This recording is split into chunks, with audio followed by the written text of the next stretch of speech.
Do you understand that Iran has destroyed at least 13 bases?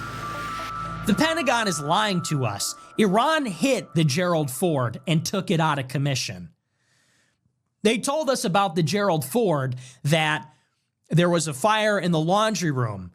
Well, it's being repaired for 2 weeks. You're telling me that the biggest and most sophisticated U.S. carrier, which is the biggest and most expensive class of ships that we have, the Ford class carrier, you're telling me that got taken offline for 2 weeks because of a fire in the laundry room? That's not true. Simultaneously, 13 U.S. bases in Kuwait, Saudi Arabia, Iraq, elsewhere, Qatar, they have been taken offline. This is more damage to U.S. air bases, I believe, than any point during the Iraq War.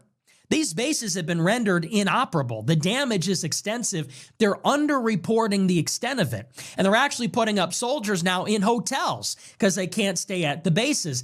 There was an attack at a base in Saudi Arabia that killed 13 people today. There was another attack last week. It took out 5 refueling aircraft. They're allegedly shooting aircraft out of the sky over Iranian or Iraqi airspace. So here's the question.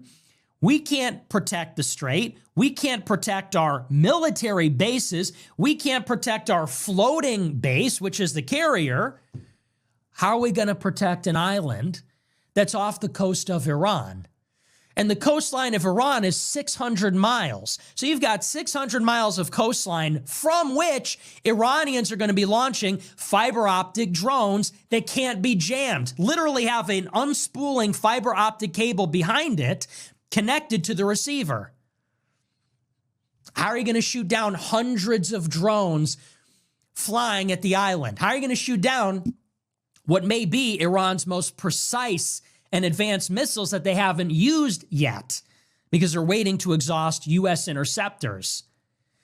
The inevitable conclusion is that this is a suicide mission wherever we do it, whether we do it on Karg Island or whether we do it in the Strait of Hormuz. And they know that. Israel knows that. The United States knows that many soldiers are going to die. 20,000 soldiers are going in. Probably more than that are going to go in the long run. It's not going to be 200,000 yet, but it's going to be more than 20,000. There's a population on the island of 20,000. You don't think they're building IEDs? You don't think they're armed? There's a civilian population of oil workers on the island of 20,000. We're sending 20,000 soldiers in. And what's going to happen is there's going to be a lot of casualties. And they know that. They're telling us that. They're priming the pump. That's why they're reporting it all the time. Why are they telegraphing their moves? Because they're getting the public ready. They do this. They do it all the time.